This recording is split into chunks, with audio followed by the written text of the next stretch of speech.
Hello friends, मैं देवराज आप सभी को हीनो कैरियर पॉइंट पर स्वागत करता हूं। सभी को नमस्कार, राम राम, जय श्री कृष्णा, सत श्री अकाल। देखिए, इसमें क्या है कि आप अब पढ़ेंगे शिक्षा के रूप में पर्यावरण का परिचय, यानी कि अब आप पर्यावरण शिक्षा एनवायरनमेंट एजुकेशन पढ़ेंगे।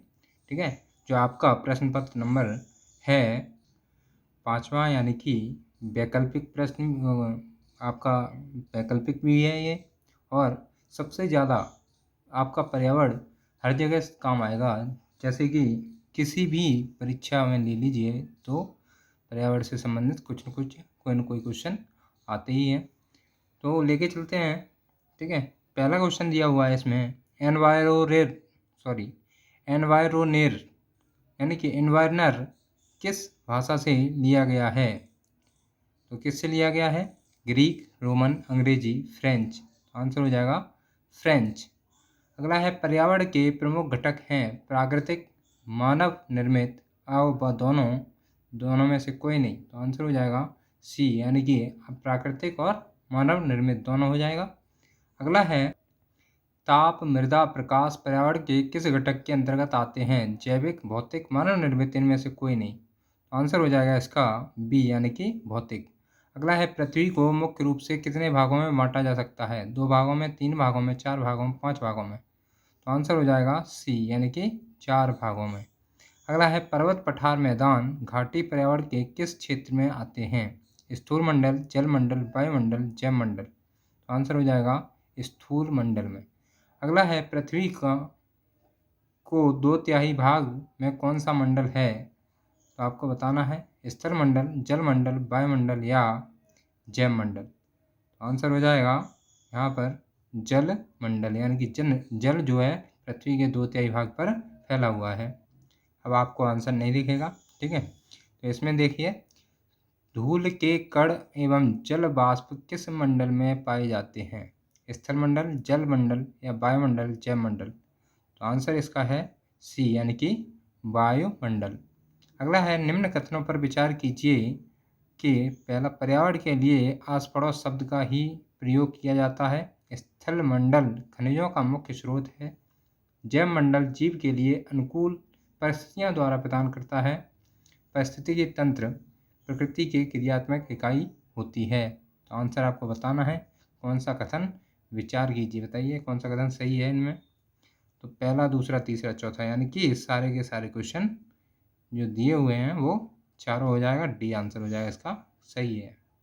आगे दे रखा है विश्व स्तर पर पर्यावरण के संदर्भ में सोच किस जगह से प्रारंभ हुई?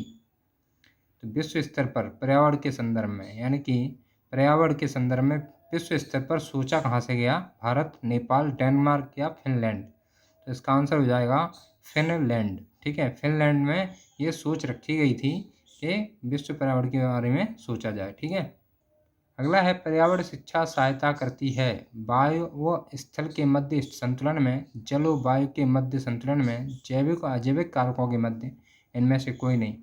आंसर हो जाएगा सी, यानी कि जैविक अजैविक कारकों के मध्य। अगला है पर्यावरण शिक्षा के घटक हैं बालक, पर्यावरण, व दोनों, इनमें से कोई नहीं। तो पर्यावरण में सभी आते हैं, बालक हुआ, परिवार हुआ, उसके टीचर हुए, सभी जो कुछ भी है वो सभी पर्यावरण, पृथ्वी पर जो कुछ भी पाया जाता है वो सभी पर्यावरण के अंतर्गत आता है। तो पर्यावरण शिक्षा पूछा है तो इसका ध्यान देना है। तो बालक और पर्यावरण दोनों ही पर्यावरण शिक्षा के अंतर्गत आ जाएगा। ठीक है, यानी कि सी आंसर हो जाएगा। अगला है पर्यावरण अध्ययन की प्रकृति है, अध्ययन की डैश प्रकृति है। तो कैसी प्रकृति है पर्यावरण अध्ययन की? देखिए, अलग अलग चीज़ों को समझना है। पर्यावरण शिक्षा पूछा जाएगा, कभी कभी पर्यावरण के बारे में पूछा जाएगा। तो ये ध्यान देना है कि पर्यावरण शिक्षा लिखा हुआ है कि पर्यावरण अध्ययन लिखा हुआ है या पर्यावरण लिखा है अकेला। ठीक है, अगर पर्यावरण शिक्षा से संबंधित पूछेगा तो अलग बात होगी, जैसे कि पर्यावरण शिक्षा के घटक हैं। ठीक है, अब वो बात अलग होगी। पर्यावरण का घटक है तो वो बात अलग हो जाएगी। ठीक है, पर्यावरण के घटक प्राकृतिक हो जाएगा और सामाजिक सांस्कृतिक हो जाएगा। तो इस तरीके से क्वेश्चन अलग अलग होते हैं, तो दिमाग में थोड़ा जोर डाल के पढ़ना जिससे कि आपको आसानी हो। ठीक है, तो आपका ये हो गया पर्यावरण शिक्षा घटक है।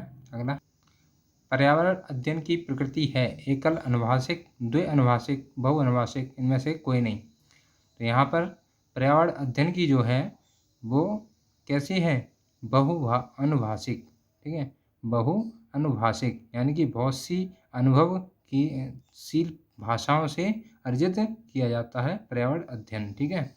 अगला है पर्यावरण शिक्षा किस स्तर पर प्रदान की जाती है। पर्यावरण शिक्षा किस स्तर पर प्रदान की जाती है, प्राथमिक स्तर, माध्यमिक स्तर या उच्च स्तर, उपरोक्त सभी। तो आपको बताना है किस स्तर पर प्रदान की जाती है, बताइए। तो आंसर हो जाएगा इसका डी, यानी कि प्राथमिक स्तर पर भी शिक्षा में मिलती है पर्यावरण से, माध्यमिक स्तर पर भी मिलती है और उच्च स्तर पर भी, यानी कि जब जीवन पर्यंत तक हम पर्यावरण के बारे में सोचते और समझते और सुनते रहते हैं और शिक्षा लेते रहते हैं। अगला हो जाएगा पर्यावरण शिक्षा में निम्न विषयों की सहभागिता होती है। पर्यावरण शिक्षा में निम्न विषयों की सहभागिता होती है, सामाजिक विषय, वैज्ञानिक विषय, भाषा और साहित्य, उपरोक्त सभी। इसका भी आंसर हो जाएगा उपरोक्त सभी, ठीक है। अगला है पर्यावरण शिक्षा में सम्मिलित है अध्यापक शिक्षा, प्रौढ़ शिक्षा, सर्व शिक्षा अभियान, उपरोक्त सभी। तो पर्यावरण शिक्षा में कौन कौन सम्मिलित होगा, अध्यापक शिक्षा, प्रौढ़ शिक्षा, सर्व शिक्षा अभियान, बताइए। इसका भी उपरोक्त सभी हो जाएगा, यानी कि सभी पर्यावरण शिक्षा में सम्मिलित होंगे। अगला है पर्यावरण शिक्षा के उद्देश्य हैं ज्ञान तथा समझ, कौशल, जागरूकता, उपरोक्त सभी। तो पर्यावरण शिक्षा के उद्देश्य क्या क्या होते हैं, एक तो ज्ञान को देना, ठीक है, और समझ यानी कि दूसरे के प्रति किसी भावना को या उसके बारे में समझना, कौशल किसी क्रिया को करना, ठीक है, ये पर्यावरण के अंतर्गत आता है। जागरूकता फैलाना है, हाँ, पर्यावरण शिक्षा का सबसे मेन उद्देश्य होता है जागरूकता फैलाना, ठीक है। तो ज्ञान, समझ, कौशल ये सभी हो जाएंगे, तो उपरोक्त सभी हो जाएगा। अगला है पर्यावरण शिक्षा से संबंधित प्रथम अंतर्राष्ट्रीय कॉन्फ्रेंस कहाँ हुई थी। त्रिशूली रूस, पेरिस फ्रांस, दिल्ली भारत, इनमें से कोई नहीं। तो बताइए पर्यावरण शिक्षा से संबंधित प्रथम अंतर्राष्ट्रीय कॉन्फ्रेंस कहाँ हुई थी। इसको सबसे ज़्यादा ध्यान देना है, हाँ बताइए। ये हो जाएगा त्रिशूली यानी कि रूस में, सबसे पहले त्रिशूली रूस में हुई थी अंतर्राष्ट्रीय कॉन्फ्रेंस, ठीक है। और आप ये चीज़ देख लीजिए ये कब हुई थी, ठीक है, और अभी सबसे लास्ट में कब और कहाँ और कैसे हुई थी, ठीक है। इसके बारे में आप जानकारी कर लीजिए, गूगल पे सर्च मारिए या फिर कहीं और से जानकारी कर लीजिए। आपको कमेंट करके बता देना है कि हाँ इसके बारे में हमें जानकारी हो गई है, ठीक है। अगला है पर्यावरण शिक्षा से संबंधित अंतर्राष्ट्रीय संस्था कौन सी है। UNDP, IEEP, UNESCO यानी कि यूनेस्को, या इनमें से कोई नहीं। तो आंसर हो जाएगा क्या, बी, यानी कि IEEP, ठीक है। अगला है पर्यावरण शिक्षा पर अंतर्राष्ट्रीय गोष्ठी किस सन में आयोजित की गई थी। मार्च 1960, अक्टूबर 1975, अप्रैल 1976, मई 1976। आंसर हो जाएगा इसका बी, यानी कि अक्टूबर 1975, 1975 अक्टूबर में, ठीक है। अगला है पर्यावरण का स्वरूप होता है जैविक, अजैविक और दोनों, इनमें से कोई नहीं। तो हाँ, पर्यावरण का कैसा स्वरूप होता है ये बताना है आपको। तो पर्यावरण तो जैविक भी होता है और अजैविक भी होता है, ठीक है। तो पर्यावरण दोनों रूप हो जाएंगे, यानी कि सी आंसर हो जाएगा। पर्यावरण का घटक है प्राकृतिक, सामाजिक, सांस्कृतिक और दोनों, इनमें से कोई नहीं। तो बताइए कैसा कैसा घटक है।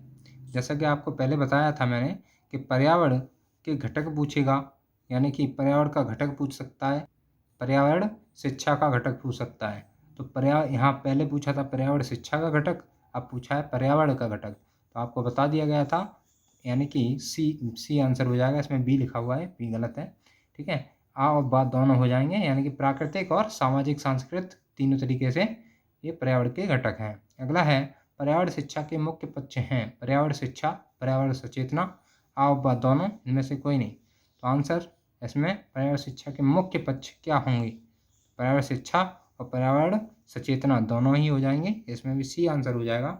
अगला है पर्यावरण जागरूकता में विकास करते हैं क्रियात्मक पक्ष का, भावात्मक पक्ष का या ज्ञानात्मक पक्ष का, इनमें से कोई नहीं। तो आंसर हो जाएगा पर्यावरण जागरूकता में विकास करते हैं किसका, ज्ञान का, यानी कि सभी को क्या दे रहे हैं, यानी कि हम किसी चीज़ की जागरूकता फैला रहे हैं तो ज्ञान दे रहे हैं कि हाँ ये ऐसी चीज़ भी होती है। हम कहें कि चलो आज हम पेड़ लगाएं, उनको ज्ञान हो रहा है कि हाँ हमें पर्यावरण भी हमें बचाना चाहिए, यानी कि हमें पेड़ लगाना चाहिए, इस चीज़ का ज्ञान हो गया तो ज्ञानात्मक पक्ष हो जाएगा। ठीक है। अगला है पर्यावरण शिक्षा को पढ़ाना आरंभ करते हैं। हाँ तो कहाँ पर थे? हाँ महाविद्यालय, ऑप्शन है महाविद्यालय स्तर से, प्राथमिक स्तर से, माध्यमिक स्तर से, इनमें से कोई नहीं। तो इसका आंसर हो जाएगा, क्या हो जाएगा बताइए? बी हो जाएगा, यानी कि प्राथमिक स्तर से। शिक्षा को पढ़ाना प्रारंभ कहाँ से करते हैं, आरंभ कहाँ से करते हैं? प्राथमिक स्तर से करते हैं हम। ठीक है। छोटी चीज़ें बताएंगे पहले किसी बालक को, फिर उसके बाद बढ़ती जाएंगी। ठीक है। अगला है पर्यावरण शिक्षा से किसका विकास होता है? बताइए। पर्यावरण शिक्षा से किसका विकास होता है? पर्यावरण जागरूकता का, पर्यावरण व्यवहारिकता का, पर्यावरण सचेतना का, उपरोक्त सभी का। तो यहाँ पे आंसर हो जाएगा, यानी कि कितना, यानी कि डी हो जाएगा, यानी कि सभी का विकास करते हैं। ठीक है। पर्यावरण जागरूकता भी फैलाते हैं और व्यवहारिकता भी फैलाते हैं और सचेतना भी फैलाते हैं। ठीक है, पर्यावरण शिक्षा से। अगला है पर्यावरण शिक्षा की स्वीकृति तिवारी समिति ने दी थी, तो कब दी थी? ठीक है, आपको ये ध्यान रखना है, पर्यावरण शिक्षा की स्वीकृति किसने दी थी? तिवारी समिति ने दी थी। और ये बताइए किसने कब कब दी थी, सॉरी कब दी थी?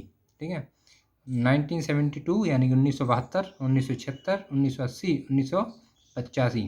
तो यहाँ पे आंसर हो जाएगा 1980 में स्वीकृति दी थी तिवारी समिति ने पर्यावरण शिक्षा पर। ठीक है।